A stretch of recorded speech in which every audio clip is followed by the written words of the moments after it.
Wait, Arthur, I think you're talking, you're silent.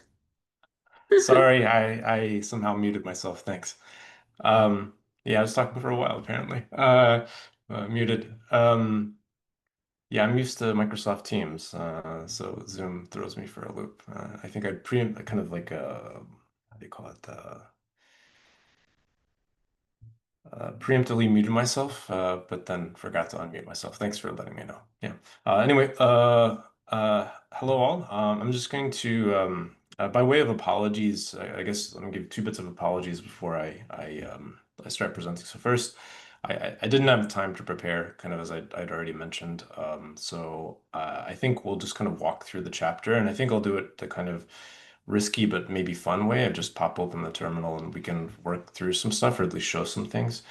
Um, Second bit of apology is I am very far from being a Linux guru. I'm a Linux noob. Yeah, anyone who's more experienced, and that's probably everyone, feel free to jump in when I stumble or say or do the wrong things. But thanks so much. All right. So I guess I was starting to type out some notes here. But maybe I'll just move away from those notes a little bit after this is so the chapter starts off with a few things. It said, basically, if you're administering a server, chances are let's say 95 or more percent chance you're going to be working on a Linux server. So you need to know how to administer the server in Linux. And At least for getting started, it seems like that's relatively easy to do, and you need to know relatively few things, I think, or at the very least, the author kind of goes over a few basics, some that I already knew, and some that I didn't know because I've not been working on servers, just on my own little Linux box from time to time when I tinker. Um, the first thing that the author talks about in the chapter is kind of how to do Linux commands. And so Linux commands are maybe this is better to show. Um, is this visible? I'm punching up the size a little bit. Okay. That's good. Yes, Uh, your console, right? Say again? Yeah. We're saying your console. Is that Yes, okay? exactly. Okay. Exactly. Yep. So you just type a command like, for example, ls to list files, and hit enter. And then you've executed the command. If for whatever reason you have a command that's a long running command, I can't think of any off the top of my head. Actually, is there a sleep command, I wonder? Probably. Yes. Okay. All right, this may be a big fail. So let's see sleep. And so while this is sleeping, I can press Control C and exit out of this command. So basically, I think I terminated sleep before the sleep command was done. So that's one way that you can exit command, bail out of a command if things are taking too long or you realize in the middle of execution that you've done something incorrectly. Right. In order to, I guess for for commands, they typically follow kind of a little bit of a syntactical pattern where you'll have a command, um, uh, you have a command followed by some flags for the command, and then some command arguments. Maybe this is an example, and actually I'm not so sure which is which, but this is the first thing that popped into mind is, you could have a git in the terminal git command. So git is the command. Um, Although I guess this is maybe not the best because it's a subcommand, I guess log. Then you've got, I guess like a flag, perhaps one line. And then I'm saying the number of lines. And so what this would do, probably all of you are more familiar with this than I am, is it would basically log out your Git history in the format of having one commit per line, and then log out a certain number of lines. So where the number is 10 here. So that's the most of the Git commands kind of follow this pattern, or alternatively, let's use another command. You could look at like ls, which we'll look at a little bit later. So you could have ls has a couple command arguments. Let me do get a split going here. We'll look at ls right here. So ls has a couple commands. ls is for listing the files in a directory.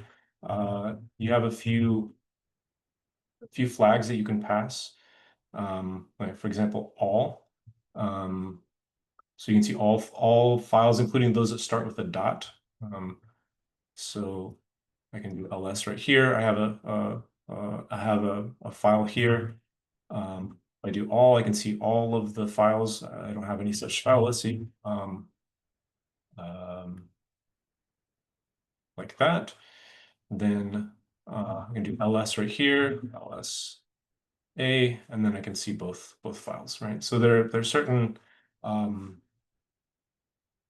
flags that you can use. Oftentimes, this is something I've discovered for myself, that you have kind of a short version and a long version. So the short version is kind of a single dash, and then typically one, I don't know if it's always, but very often uppercase letter, or in this case, lowercase letter. If you want to spell it out for greater readability, you can do two dashes in the name. Like I could do equivalently LSA or LS all, does the same thing.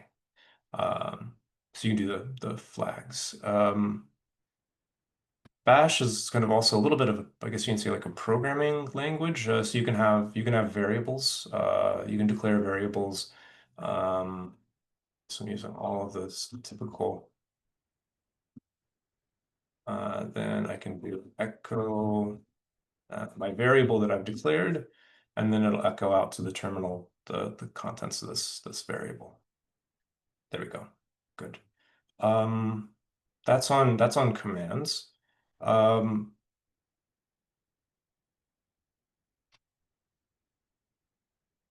One thing that is worth noting is that, particularly if you're working on a server where there are multiple users, is that when you are executing programs or you're running on behalf of a user, you may wonder if you're logged into a terminal like this, where you just see a bunch of blank text.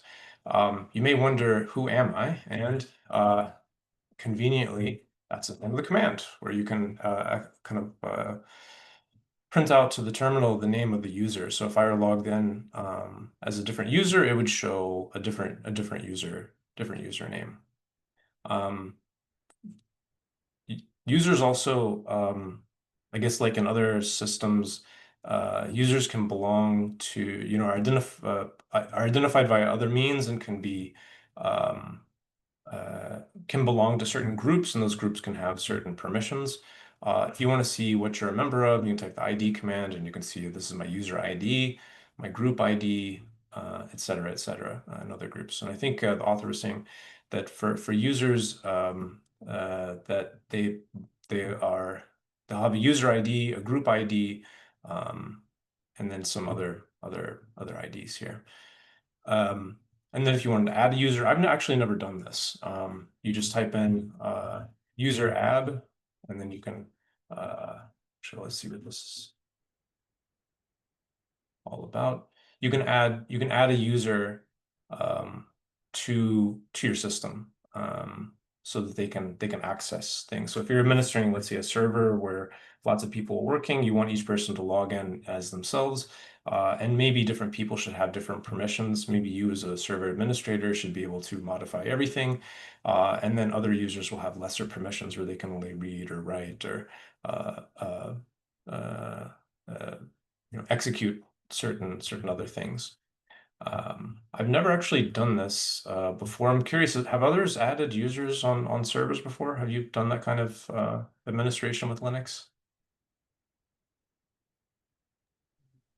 Yes, I have. Yes. Cool. Yeah. Is it pretty easy?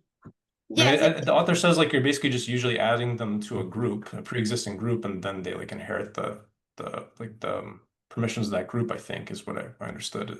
Is it that simple or is it more no, it complicated? is that simple. Okay. It is simple.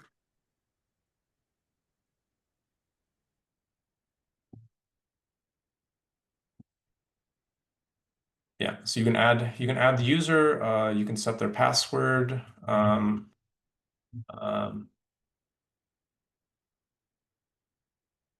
you can modify the user's properties. Whoops, is that right? User mod. Oh, that helps if you can spell. Um, you can modify the user's permissions. All of these things are treated fairly quickly in the book. I feel like this is maybe a whole book unto itself, or there are many such books. Um, then for permissions, I'm just gonna bring the book over here. Uh, Um, I just oh wanted yeah. to mention something. There's another uh command. It's instead of user add, it's add user. Hmm. I So I don't remember which Ah, one, but there's one that will like ask you the username and then like the name of the person and their email, like some other it will pop up some questions. And I think that one is easier than the other one, but I don't remember which one it is. interesting.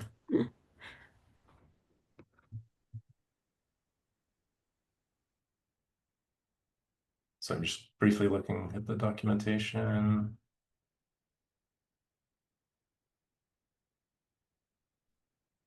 Yeah, I think for the user ad, I think it asks some questions, but I've never been through the process before, in honesty, so I'm not sure which it asks and which is easiest. So I'll have to tinker one of these days. Um, no, thanks for that. I'm gonna definitely look into this with free time that I seem to have in less and less quantity. Um, so I talked a bit about permissions.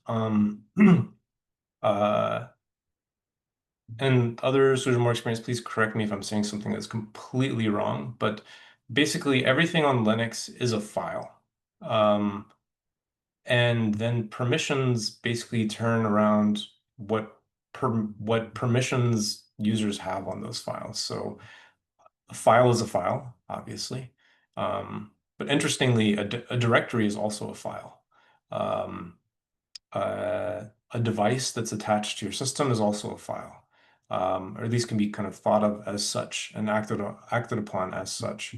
And the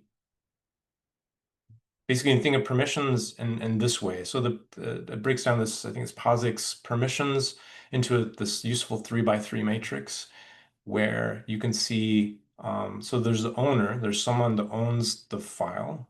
Maybe it's probably going to be the root user, I guess in most cases. They'll have, read permissions, so they can read the contents of the file. Write, meaning that they can modify the file and kind of save changes to that file, and then they can execute the file. So let's imagine it's an R script or a Python script. They can also execute the file. Then you can create a group, an owning group, and then you can set permissions for that group, which could be the same. Here's just an example of a set of permissions where for the owning group, let's imagine I think the user uses this example of like staff. Let's imagine there's a group called staff. And if you're administering a Linux server, you could basically grant reasonable permissions to this group. If you expect them to just run things, then you can give them read access, but not write access. They're unable to modify certain things, and then uh, ability to execute things. And then you have this kind of group of everyone else. The reason this is kind of, I think this matrix makes it really clear to me, um, maybe to others as well. But if you look at files, particularly if you do this like long list, you'll end up having this. Actually, let me delete this.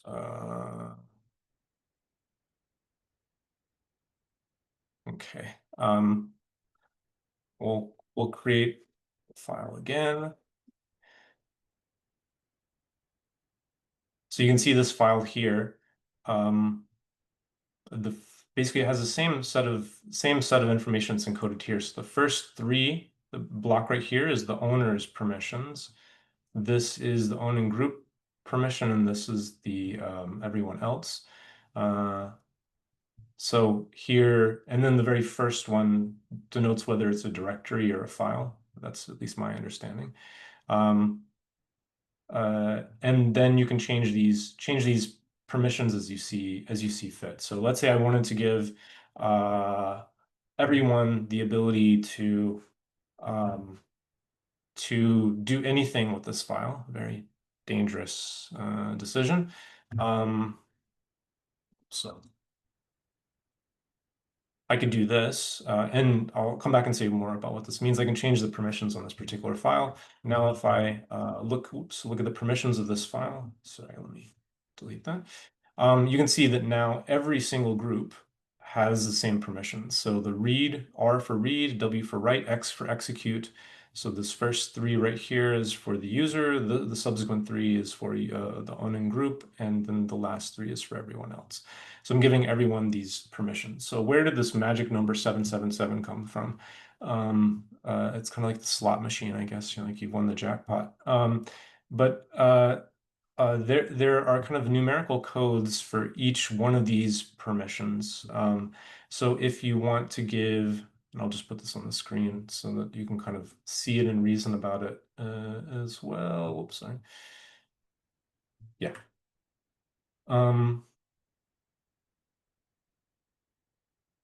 So in order to read, it's a 4. Write is 2, and execute is 1. So if I add 4 plus 2 is 6 plus 1 is 7. So that would grant all those permissions. So basically, as you're modifying the permissions with the chmod command, you want to compose a number that gives that indicates what permissions to give to each group. So like if you find 7 right here, this means that the owner is able to do anything, read, write, and execute.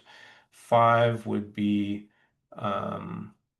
4 plus 1, so read and execute for the owning group, and 1 would just be execute for everyone else. It's I don't know, kind of confusing, at least to me on first exposure to this. But yeah, that's the way it is. I don't know if any other people have. I guess Diana, you're really experienced with uh, running Linux stuff. Anything to add here on this, or any mnemonics for Um, remembering or understanding this stuff? mm, no, just you. I don't remember if the sorry, I didn't have time to go through the chapter. You can also ch mode and then write plus x or Oh, right. minus r. And something else, sometimes I think like we have to be careful with some combinations of permissions.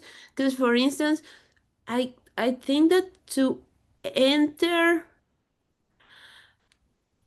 enter into a folder, you need uh, I no, I don't remember. I'll have to, yeah, I'll have to look for that one, and I'll share it in the Slack, because I think that sometimes you can be in a folder but not list the contents of that folder if you don't have.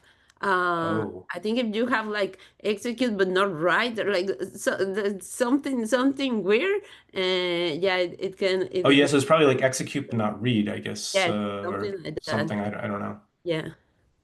Uh, but Oh yeah, yeah, I forgot about the plus yes. thing. That's a really one. So you can just like add a permission. And add a I think it's you add a letter, right? It's something like Yes, and you can, chmod plus, plus for plus instance, X. I think that will work with a minus because it you already have all the permission. I Yeah. exactly. Minus, Um, or let's say execute that.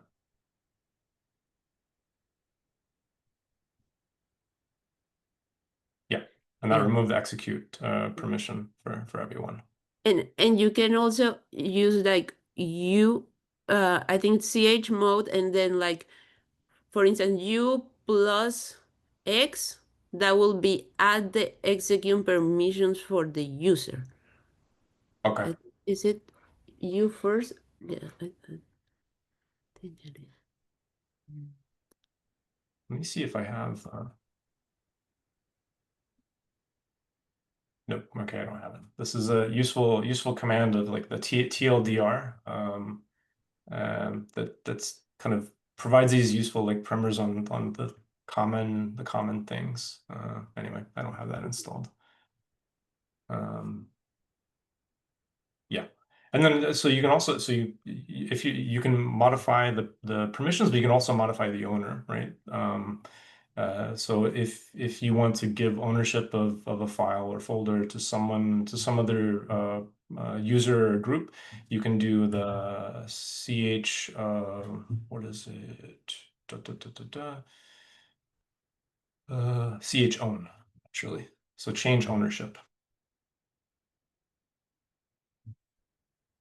Um, and then the other thing is like some operations may require like elevated privileges depending on how you're logged into the system.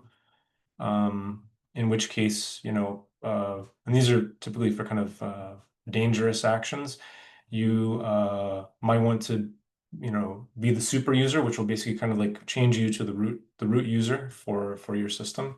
Um, so there are two ways to do it. You can either do SU, and this will change you kind of to the root user. Better to do like super user do like sudo and then the command. So for example, if I want to install a package on my system, I have to do sudo and then the apt get install. Yeah. Um, Next thing I guess was about the file tree. File tree in Linux. This is a pretty nice schematic here that really kind of cuts to the core. Is that I guess if you're using Mac, then this is going to be very familiar, if not exactly the same. I'm not a Mac user, never have been. But you've got the root directory, which is the slash, and then everything kind of lies below that. So you have some directories that are the top level directories, like home. And then you'll have other kind of system directories like etc. or bin, sbin, etc. That'll be root level directories. In order to get from one directory to the next, you'll need to move. So here, I mean, the book kind of says like in Linux, you can't like click around. You could if obviously if you had a window manager installed, but if you're working just on a server with a terminal and there's no window manager installed, like you don't have X server or Wayland or anything like that, then you need to move from one folder to another with ch. So change directory. I think it's the same on yeah, it's the same on Windows. Except that you can, here I can move to the root directory by specifying the cd slash. So now I'm at the like absolute root directory. And you can see all of the kind of like system folders that are here. I can move to my user folder. I've got a bunch of garbage here. And then actually, if you go to, I'll come back here, I go cd home. Uh, so on my system, I only have one user, me. But if there are other users, then they would have home directories like below home with their username, and then their files would exist there. Um, right. Also, one thing about paths, I think all of us, or I think many of us are using R and or Python. I'm not sure if this is the same with Python, but I expect it is that unlike Windows, you can't specify paths like this. Instead you have to use the slash because the backslash in Unix has a special meaning that it's an escape character. So you can't say, CD here, or maybe you can. Um, no, that's expecting that I'm going to have another line of input here. Um, so I could do this and then like this. This slash character has special meaning here, so it'll expect that I'm having like a multi-line. In this case, in this context, like a multi-line command. Um, you can't cd. Um, I don't know. I'll just say like.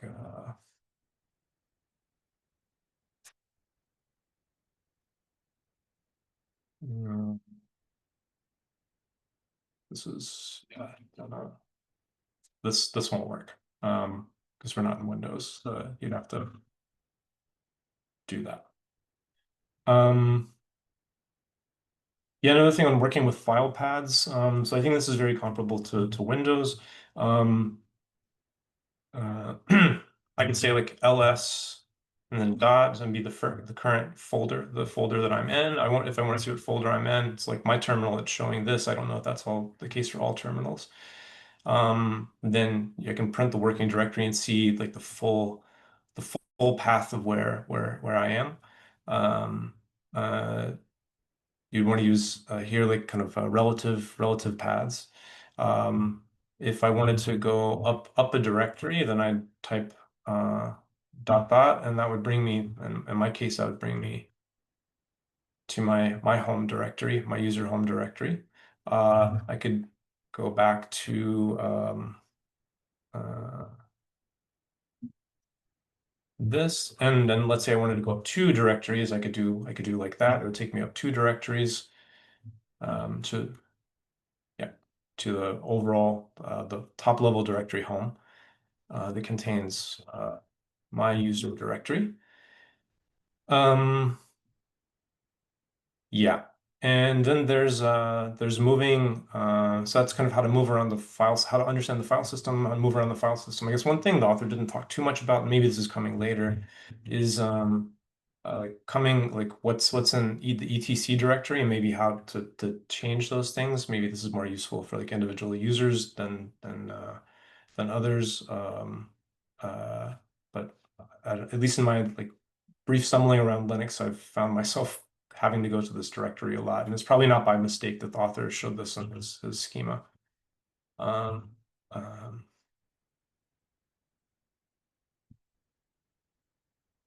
yeah. If we want to move, so that's kind of like how to move around the file system. We want to move files around the file system with that knowledge of how to specify directories and file paths. Then you've got two commands.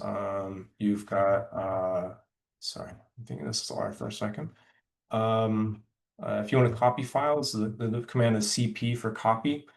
So that's copying within your server. If you want to move, so that's kind of like copy and then remove the original file from its original location. You've got move. The author says be very careful with the combination of two flags here. One is the cursive. Uh, Whoops. Okay. Thought it would be. Oh, sorry. Oh, yeah. And then if you want to remove files, this is the really dangerous command. Um, it's RM for remove.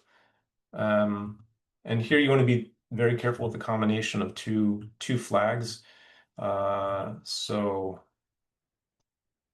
recursive. So it's like basically where you are, from wherever you are, like descending down the file tree recursively.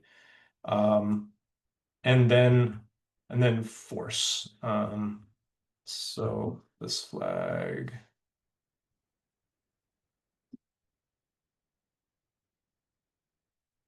Oh, come on. Okay, I have done something wrong here. All right.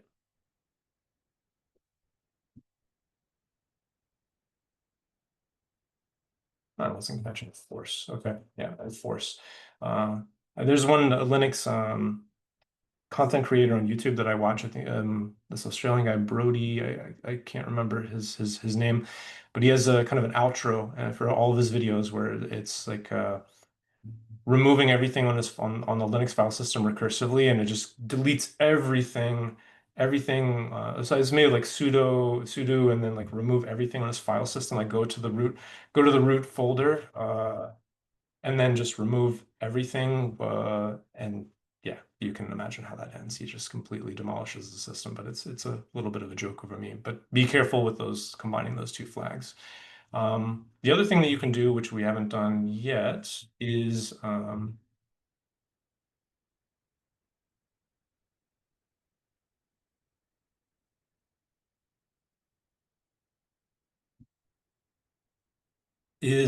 making a directory. So that's another natural thing you might want to do if you want to make a directory. Just make directory mkdir, and then follow with the name of your directory.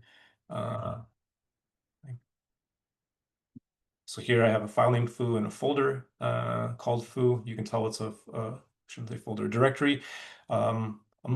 Two reasons, like one in my terminal, there's a little bit of coloration, so you can see this blue, so you know it's a directory, but most convincingly, like the first letter in this permission string is D to let you know it's a directory. You can also make directories in a way, so like if a folder already exists, so if I try to do this foo bar. Whoops. Oh, that worked. I feel like that shouldn't have worked.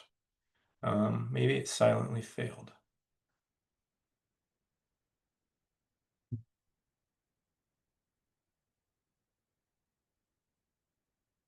Okay. I was expecting that I would need to provide a flag that would basically allow the operation to continue, and um, it would create like child directories uh, within my parent directory. It's this for those like looking in the book. It's this little bit right here. I was expecting that if I had a folder that existed, and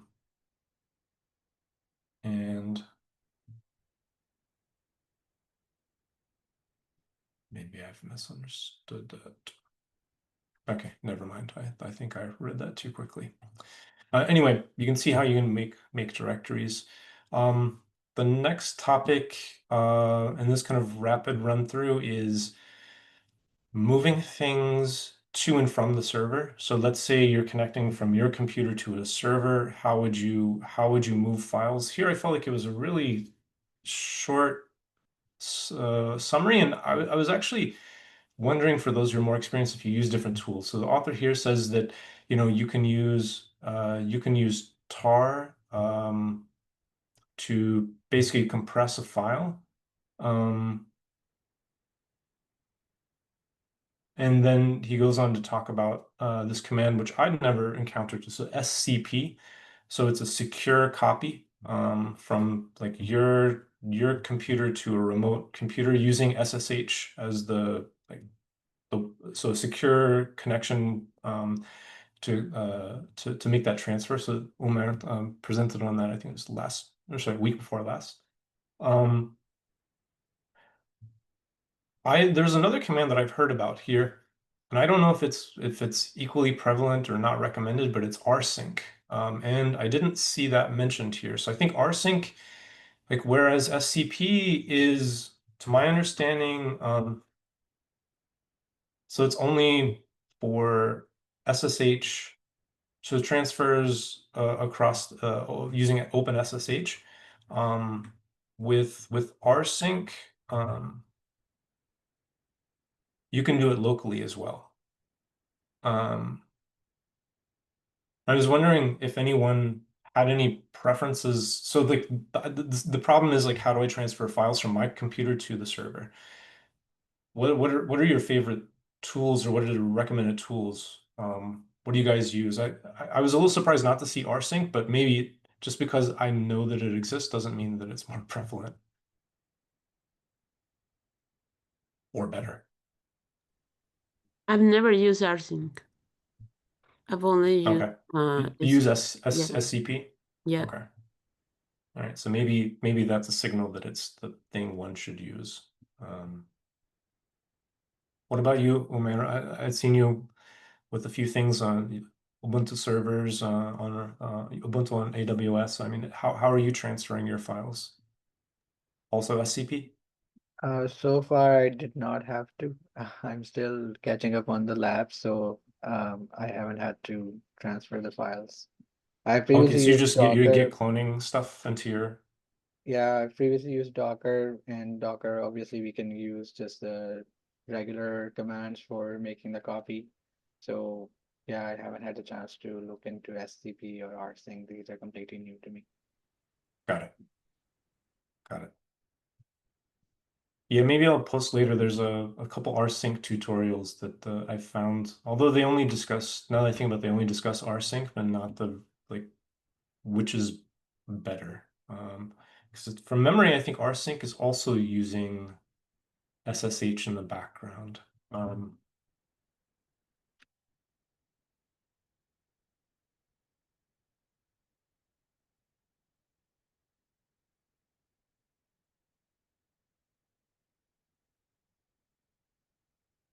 Anyway, homework.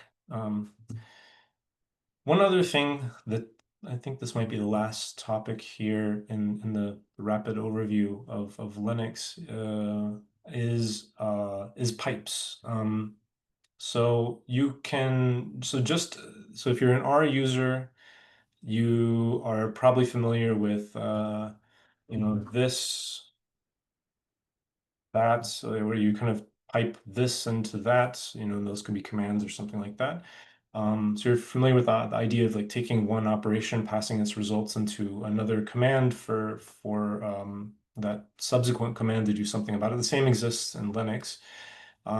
So you could do like ls l, and then I could pass the results of this to say like grep. And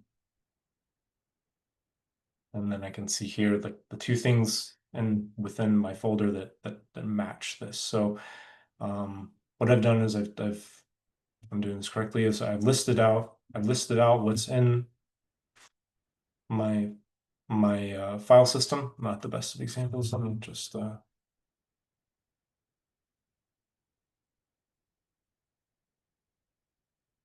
so here you can see I have these three files, two of which have foo. Then I could filter down to those that match this expression foo. And you can do that for more complicated things as well. So you can chain together these commands since I guess I'm not agree with Linux yet, but in effect, I think I understand that the outputs of most of the command is text, and then so you can take like this puts the standard out, and then you could take that as an input for this. So you're like outputting text, and this can operate over text. So text is kind of the common input here. There are other ways of doing this in different shells, I think, that are maybe more familiar to our users. There's one shell called new shell where it actually treats like it has commands and it treats outputs as like data, and you can kind of do manipulations of those data tables. So it kind of feels a little bit more R-like, I guess I could say. So that's on kind of like the pipes. You can also redirect output um, uh, to some file. Actually, is this going to exist?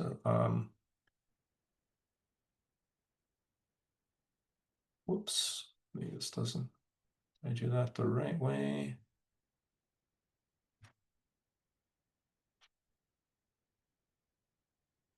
All right, there we go. So now so I can take I can take the result of something. Here I'm just echoing the word hello, and then I can redirect the result into something else. So you can see if I look at my file Baz, which now exists, it has the contents of hello. This could also be really useful for, say, like logging, for example, if you could redirect outputs of some process and then redirect the what's going on into a file. Yeah, that might be useful. Or if yeah, I think that's about it. I've not done the lab yet. It was a bit tight on time this week. I don't know if any others have, or if you have anything to say or to add here. No?